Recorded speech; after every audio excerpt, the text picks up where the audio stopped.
주신 하나님의 말씀은 누가복음 2장 8절에서 14절까지 말씀입니다. 신약성경 89면 누가복음 2장 8절에서 14절 말씀을 한 목소리로 함께 봉독합니다. 그 지역의 목자들이 밤에 밖에서 자기 양떼를 지키더니 주의 사자가 곁에 서고 주의 영광이 그들을 두루 비추매 크게 무서워하는지라. 천사가 이르되 무서워하지 말라. 보라, 내가 온 백성에게 미칠 큰 기쁨의 좋은 소식을 너희에게 전하노라. 오늘 다윗의 동네에 너희를 위하여 구주가 나셨으니 곧 그리스도 주시라. 너희가 가서 강보에 쌓여 구유에 누임 있는 아기를 보리니 이것이 너희에게 표적이니라 하더니 호련히 수많은 천군이 그 천사와 함께 하나님을 찬송하여 이르되 지극히 높은 곳에서는 하나님께 영광이요 땅에서는 하나님이 기뻐하신 사람들 중에 평화로다. 아멘. 이제 시온 찬양대가 성탄 축하 칸타타 찬양하시겠습니다.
아멘.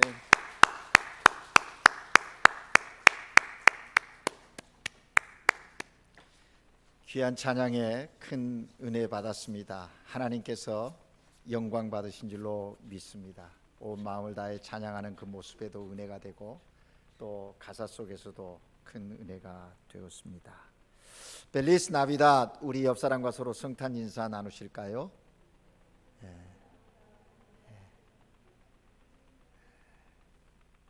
예수 나시오 por amor. 하느님이 우리를 사랑하셔서 예수 그리스도를 이 땅에 보내주셨습니다.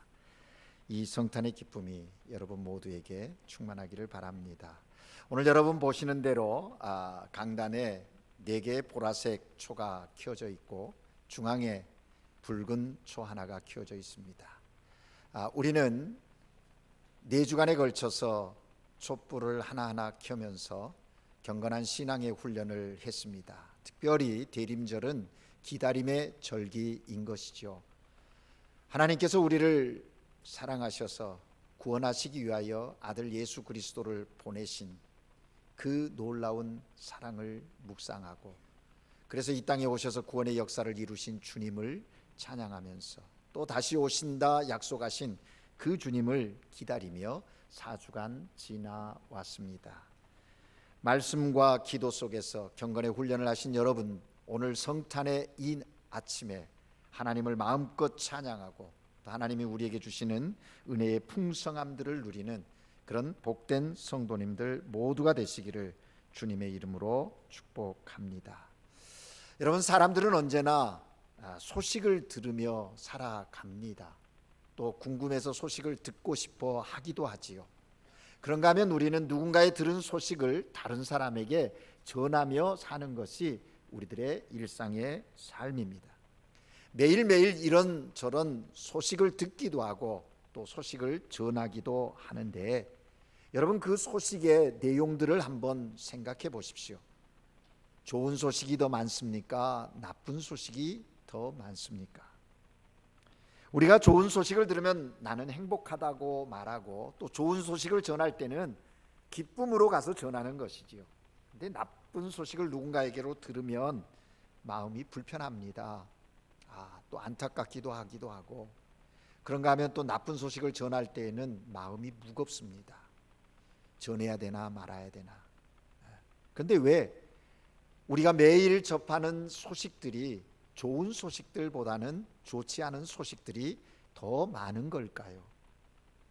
여러분, 인터넷이나 신문 지상에 소개되어지는 그 노티시아들이 정말 좋은 소식보다는 좋지 않은 소식들이 더 많은 것이 우리의 삶의 현실인 것입니다. 여러분, 왜 그럴까요? 무엇 때문에 그런 것입니까? 여러 가지 원인을 찾아내고 또 그걸 해결하기 위해서 노력들을 합니다. 그런데 근본적인 원인이 무엇인지를 알아야 되는데 그걸 알지 못하기에 똑같은 일들이 반복해서 일어나고 있는 것이 우리 삶의 현실인 것이 사실입니다. 여러분, 참으로 그런 일들이 계속 반복되어지는 그 뿌리 깊이 들어가 보면 이유는 한 가지라는 것이죠. 그것은 바로 죄 때문이라는 것입니다. 죄악 때문에 그렇습니다. 이 모든 게 하나님과의 관계가 비틀어진 데서부터 시작되었음을 알아야 하는데 그것을 모르고 그 근본적인 것을 해결하지 않은 상태에서 눈앞에 보이는 문제들만 해결하려고 하니까 끊임없이 반복되어진다라는 것이죠. 그래서 이 세상에는 좋은 소식보다는 나쁜 소식이 더 많을 수밖에 없다라는 것입니다. 여러분, 예수님 당시에도 마찬가지였던 것 같습니다. 늘 사람들이 접하는 소식은 힘겨운 소식이요, 좋지 않은 소식이요, 참으로 안타까운 소식들이었을 겁니다. 그런데 그런 상황들 속에 오늘 우리가 읽은 본문에 보면 천사들이 목자에게 나타나서 큰 기쁨의 좋은 소식을 전했다라는 것입니다. 왜 이스라엘 백성들이 그 당시에 듣는 소식들은 정치적으로 참으로 어려운 상황이었습니다. 로마 식민 하에 있었기 때문에 고통 가운데 있었고, 자기 나라임에도 불구하고 자기들이 세운 지도자들에 의해서 나라가 운영되어지고 경영되어지는 것이 아니라 로마가 선택한 보낸 지도자에 의해서 다스림을 받고 나라가 살림을 꾸려갔더라는 것이죠. 그러니 쉽지 않은 것이죠. 자유가 없습니다. 경제적으로도 마찬가지였습니다. 로마에 예속된 그런 상황이다 보니까 그 로마에 고용되어진 세리들이 로마의 앞잡이가 되어서 이스라엘 사람들을 힘겹게 합니다. 로마가 요구한 세금보다 더 많이 추징을 해서 일부는 로마에 드리고 나머지는 자기가 갖는 그래서 이스라엘 백성들로부터 죄인 취급받는 세리들도 있었다라는 것이죠. 참 어디를 봐도 사회적으로나 종교적으로나 봐도 좋은 소식이 없는 그런 삶의 현실이었다는 것이죠. 그런데 그때에 천사들이 목자에게 나타나서 목자들에게 전한 소식이 있었는데 그 소식이 참 큰 기쁨의 좋은 소식이었다라는 것입니다. 그게 무엇입니까? 예수 그리스도가 태어났다라고 하는 소식입니다. 구세주 메시아가 이 땅에 오셨다라고 하는 그 소식을 전하면서 이 소식은 이스라엘 백성들이 들어야 할 참 기쁜 좋은 소식이라고 말하는 것입니다. 여러분, 오늘 우리가 읽은 본문 말씀은 예수님 탄생 이후에 세상에 전해진 최초의 성탄의 소식인 것이죠. 예수님이 탄생하시던 그 밤에 천사들이 목자에게 나타나 말합니다. 무서워 말라. 왜 무서워하지 말라 그랬을까? 사실 오늘 구절에 보면 목자들은요, 이 천사들을 본다라는 것, 그것이 쉬운 일이 아닌데 그래서 무서워했던 것 같아요. 9절의 말씀에 보니까 주의 사자가 곁에 서고 주의 영광이 그들을 두루 비췄다. 목자들을 두루 비췄다라는 것입니다. 주의 영광이 그들을 비췄다는 것. 저들이 지금 주의 영광을 보고 있는 것입니다. 느끼는 것입니다. 그러니 두려워하는 것이죠. 성경에서 주의 영광은 하나님의 임재를 의미하고 그 하나님의 임재 앞에 두려움이 있었던 것이 사실이었다는 거죠. 구약에서도 보면 하나님의 영광을 보는 자들이 죽는 경우가 많았거든요. 그리 이 목자들이 자신의 삶의 자리에서 이것 전혀 생각지도 않고 경험해 보지도 못한 그 일이 지금 자신들 앞에 펼쳐지는 것입니다. 그런데 그 주의 영광이 그 당시에 소외되어진 사람들, 그 목자들에게 두루 비쳤다라고 말씀하고 있는 것입니다. 그 영광이 비춰지면서 두려워하는 저들에게 이야기하는 거죠. 보라, 내가 온 백성에 미칠 큰 기쁜 좋은 소식을 너희에게 전한다라고 했습니다. 여러분, 오늘 하나님 앞에 예배드리는 성탄 예배를 드리는 여러분에게도 이 큰 기쁜 좋은 소식이 여러분에게 들려지는 소식이 되어지기를 주님의 이름으로 축복합니다. 왜 천사들이 전하는 소식이 정말 큰 기쁨의 좋은 소식인가? 우리는 오늘 본문을 통해서 그 이유들을 찾아내고 그 이유에 근거해서 오늘 이 시대에 우리는 그리스도인으로 하나님의 자녀로 어떤 삶을 살아가야 할 것인가 하는 것에 대한 하나님의 음성을 들으려고 하는 것입니다.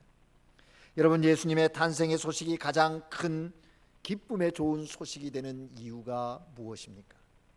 도대체 왜 어떤 소식이기에 모든 사람에게 큰 기쁨의 소식이 되었을까요? 첫째는 예수님께서 우리의 구원자로 오셨기 때문에 그렇습니다. 여러분, 하나님이 제일 싫어하는 것이 무엇인지 아십니까? 하나님은 사랑의 하나님인데 뭐 다 좋아하시겠지요. 뭐 싫어하는 게 있겠습니까? 라고 말할지 모르지만 하나님이 싫어하는 것 한 가지 있습니다. 그것은 죄입니다. 죄. 그런데 아이러니컬하게도 하나님은 우리를 죄에서 구원하시고자 예수님을 세상에 보내셨다는 거예요. 하나밖에 없는 아들 예수 그리스도를 인간의 몸으로 이 땅에 보내셨다는 것. 그 이유가 무엇입니까? 요한은 증거합니다. 하나님이 세상을 이처럼 사랑하사 독생자를 주셨다. 여기 세상은 우리 인간을 이야기할 수 있게 하나님의 형상대로 지음받은 사람을 사랑하사 독생자를 보내주셨다는 거죠. 그 독생자 예수 그리스도가 하시는 사역을 통해서 하나님의 자녀됨의 그 놀라운 은혜를 회복시키고자 하는 그런 계획과 작정이었던 것이죠. 그래서 예수님이 인간의 몸을 입고 이 땅에 구원자로 오신 것입니다. 같은 복음서인 마태는 1장 21절에서 이렇게 예수님에 대하여 증거합니다. 아들을 낳으리니 이름을 예수라 하라. 이는 그가 자기 백성을 저희 죄에서 구원할 자라고 하는 거예요. 여러분, 예수님 이름은 마리아나 요셉이 지어준 것이 아니라 하나님께서 그 예수 그리스도가 하실 그 사역의 근거에서 이름이 부여되어진 그런 이름이었다라는 것이죠. 그렇습니다. 예수님은 나의 죄를, 우리들의 죄를 구원하시기 위하여 이 땅에 오셨습니다. 예수님의 탄생이 우리에게 가장 큰 기쁜 좋은 소식이 되는 것은, 그 이유는 다른 데 있는 것이 아니라 하나님께 죄를 범한 우리를 구원하기 위하여 이 땅에 구주로 오셨기 때문이라는 거예요. 우리는 성탄절을 맞이할 때마다 이 분명한 이유를 알고 성탄을 기뻐해야 하는 것입니다. 오늘 본문 11절 말씀을 우리가 다 같이 다시 한번 읽겠습니다. 11절 말씀을 같이 읽습니다. 시작. 오늘 다윗의 동네에 너희를 위하여 구주가 나셨으니 곧 그리스도 주시니라. 아멘. 여기 보면 예수님을 표현하는 세 가지 놀라운 표현이 나오고 있는 것이죠. 첫째는 구주라고 했습니다. 살바도르이라는 것이죠. 구원자라는 겁니다. 너희를 위하여 다윗의 동네에 구주가 나셨다. 구원자가 나셨다. 낳은 자가 있는데 그가 누구냐? 구원자다. 그런 이야기죠. 또 여기 그리스도라고 했습니다. 이 그리스도라는 말은 메시아를 이야기하는데 기름 부음 받은 메시아예요. 구약에 보면 기름 부음을 받는 자가 세 사람이 있습니다. 왕과 선지자와 제사장입니다. 다시 말하면 예수 그리스도를 이 그리스도 메시아로 말하는 것은 예수가 바로 왕이요 제사장이요 선지자라는 그것을 증거하는 내용인 것이죠. 그래서 그리스도라는 것입니다. 그리고 마지막에 주라는 말이 있는데 큐리오스라고 하는 말입니다. 이것은 뭐냐면 주님, 주인이라는 뜻이거든요. 여기 주는 하나님을 가리키는 표현입니다. 그래서 구약시대의 이스라엘 백성들은 여호와라는 이름을 함부로 부를 수가 없었어요. 십계명에 보면 내 이름을 망령되이 일컫지 말라 말씀하시죠. 여호와의 이름을 가볍게 막 사용하고 불러서는 안 된다. 욕되게 해서는 안 된다는 거죠. 그래서 여호와라는 이름의 두려움을 가지고 저들이 그 이름을 부를 수가 없어요. 그래서 아도나이라고 했다는 것이죠. 그런데 이 좋은 전통이 영어 성경에도 보면 이 여호와라는 이름 대신에 The Lord, 주라고 기록하고 있고요. 스페인어 성경에서는 엘 세뇨르이라고 이렇게 번역하고 있는 것을 보게 되는 것입니다. 그렇습니다. 여러분, 예수님은 하나님이시요 또 우리의 구원자이시요 주인 되신 주님이라 하는 것을 증거하고 있습니다. 여러분, 성탄의 의미 속에는 이러한 구원자로 오신 예수 그리스도에 대한 강력한 메시지가 거기에 담겨 있고, 그분은 완전한 인간이시면서 또 하나님이심을 증거하고 있다라는 것입니다. 성탄절은 구주요 그리스도요 주 되신 예수님이 세상에 오신 날인 것이죠. 성탄의 주인공은 예수 그리스도 주님이어야 합니다. 그런데 오늘날 성탄이 예수 그리스도 주님이 아닌 다른 것이 중심이 되어서 흘러가고 있는 모습들을 볼 때가 너무나 많이 있다는 것이죠. 여러분, 성탄절에는 더욱더 이 하나님이시며 구원자이시며 주인 되신 주님 되시는 예수를 깊이 묵상해야 하는 것입니다. 여러분, 예수님은 이 땅에 오실 때 그냥 오신 거죠. 낮추시고 오셨다는 거예요. 하나님이 자기를 낮추어 인간의 몸을 입고 세상에 오신 것이죠. 그래서 성탄은 가장 낮은 자리에 가장 낮은 모습으로 그리스도가 오셔서 인류를 구원하는 거룩한 역사를 이루어 냈다라는 것이죠. 어떤 특별한 자리에 가신 것이 아니라 삶의 현장 속에 임하신 날이 성탄이라는 것입니다. 따라서 성탄의 소식이야말로 우리들로 구원을 얻게 하는, 인류로 구원받게 하는 가장 큰 기쁜 소식임이 거기에 있는 것입니다. 그리고 두 번째로는 예수님의 그 구원이 온 백성에게 미치는 기쁜 소식이기 때문에 큰 기쁜 좋은 소식이다라고 오늘 본문은 증거하고 있습니다. 10절 말씀을 보니까 천사가 이르되 무서워하지 말라. 보라, 내가 온 백성에게 미칠 큰 기쁜 좋은 소식을 너희에게 전하노라. 그렇게 말씀합니다. 여러분, 여기 온 백성에게 미칠 소식이라는 이 말에 주목해야 합니다. 아마 어쩌면 천사로부터 이 말을 들었을 때 그 말을 듣는 목자들이 당황했을 것입니다. 아니, 이게 무슨 말인가? 왜요? 목자들은 그동안 유대인들이 믿어왔고 또 가르쳐온 대로 하나님의 구원은 오직 하나님이 택하신 그 유대 백성들에게만 적용되는 것으로 알고 있었을 것이기 때문입니다. 그도 그럴 것이 당시 유대인들이 그렇게 율법을 통해서 그렇게 많은 사람들에게 각인시키는 거예요. 여호와는 유대인의 하나님이다. 그런 것이죠. 예수님이 이 땅에 오시기 전에 하나님이 사람을 차별하시는 듯한 이미지를 심겨놓는 그런 잘못을 유대교가 범하게 되었다라는 것이죠. 그 대표적인 예를 든다면 성전의 구조를 들을 수가 있는 것입니다. 당시 예루살렘 성전은 사람의 신분에 따라서 들어갈 수 있는 곳이 정해져 있었다라는 것입니다. 출입의 여부가 신분에 의해서 결정되어지는 거예요. 맨 바깥쪽이, 입구에서 들어간 맨 바깥쪽이 이방인의 뜰입니다. 여기는 이방인들이 머무는 곳이에요. 예루살렘 성전을 들어가도 이방인이 들어가는 거. 그 이방인의 뜰을 지나가면 여인의 뜰이 있습니다. 거기 여인의 뜰은 이스라엘 여인들과 아이들이 머무는 곳이고, 그것을 지나가면 이제 이스라엘의 뜰이라 해서 이스라엘 성인 남자들이 들어올 수 있는 영역, 그 땅이 있더라. 그 성전의 부분이 있는. 그리고 이제 그 이스라엘의 뜰을 지나야 제사장의 뜰이 있게 된 것이죠. 여기에 오직 제사장들만이 들어가서 하나님께 제사를 드리는 거예요. 하나님께 제사하는 그 현장의 접근성이 그렇게 멀어져 있었다고, 구분되어져 있었다라는 것입니다. 이방인과 장애인 또 여인 아이들, 구분지어 놓았다는 것이죠. 철저한 차별이 그 안에도 있었다라는 것입니다.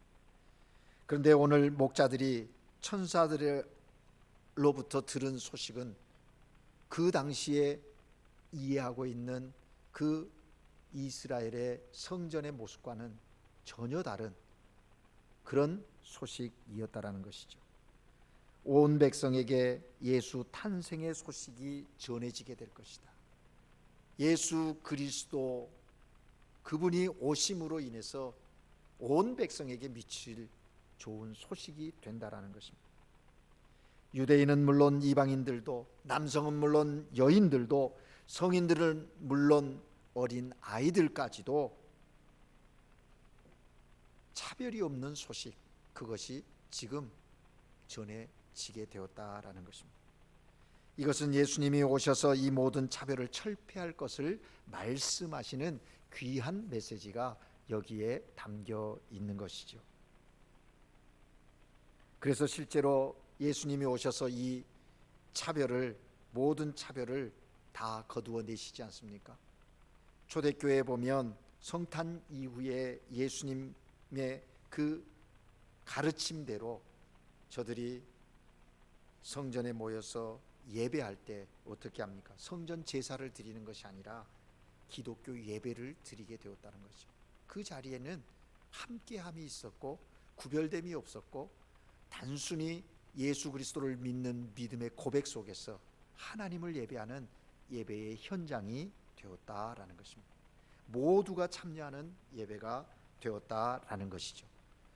그래서 신학자들은 이러한 사건을 복음의 보편성이라고 표현을 하는 것입니다. 복음의 특수성이 아니라 복음의 특별한 대상이나 특별한 지역 또 특별한 나라로 구분짓는 것이 아니라 복음은 모든 이들에게 차별 없이 적용되어져야 하는 것임을 말씀한다라는 것입니다. 예수 그리스도의 이 땅에 오심과 십자가의 죽으심의 그 사건은 모든 이들을 위한 하나님의 구원의 역사라는 것이죠. 특정 민족만을 위한 것이 아니고 특정한 시대 사람들만을 위한 것도 아니고 특정한 지역의 사람들만을 위해서 또 어떤 특정한 직분이나 성품을 갖는 자들만을 위한 것이 아니라 모든 이들을 위한, 죄를 범한 이 세상의 모든 사람들을 위한 기쁨의 좋은 소식임을 말씀하고 있다라는 것입니다. 그래서 복음 앞에 모든 사람이 다 똑같다라는 것을 선언하는 그런 말씀이기도 한 것입니다. 그렇습니다. 여러분, 예수 그리스도는 인류의 죄악과 사망에 갇힌 자들을 구원하기 위해서 이 땅에 오셨습니다. 구세주이신 것이죠. 우리가 예수 그리스도를 믿음으로 구원함을 받는 그 사건의 핵심 속에는 바로 이 복음의 진리가 있는 것. 오늘 하나님께 예배드리는 우리 모두가 기쁘다 구주 오셨네 외칠 수 있는 것은 예수가 구세주이심을 믿기 때문에, 구세주이심을 믿는 우리의 삶의 변화가 있게 된 것입니다. 구원이 임하였으니 이제 삶의 상황과 환경으로 인하여 슬퍼하거나 낙심할 것이 아니라 그리스도로 말미암아 담대하게 삶을 살아가라는 것이죠. 세상은 차별하나 하나님은 우리를 차별하지 아니하시고 동일하게 하나님의 형상으로 하나님의 존귀한 자로 대해 주신다라는 것입니다. 오늘 예배드리는 여러분 모두에게 이러한 기쁨의 소식의 그 은혜가 충만하기를 바랍니다. 내가 그 그룹 속에 속해 있다, 내가 구원받은 자의 그 은혜 아래 있다라는 자기 인식과 자기 의식이 분명해지기를 바랍니다. 그러한 깨달음이 있을 때 성탄이 의미가 있고 올바른 성탄의 목적대로 하나님께 영광을 돌릴 수 있게 되는 것이죠. 마지막 세 번째 이유는 무엇입니까? 평화의 소식이기 때문이라고 오늘 본문은 우리에게 말씀하십니다. 본문 14절을 함께 읽겠습니다. 지극히 높은 곳에서는 하나님께 영광이요 땅에서는 하나님이 기뻐하시는 사람들 중에 평화로다. 아멘. 무슨 말씀입니까? 우리 구주 예수님으로 말미암아 하나님께는 영광이 되고 땅에서는 기뻐하심을 입은 사람들 중에 평화가 있게 되었다라는 말이죠.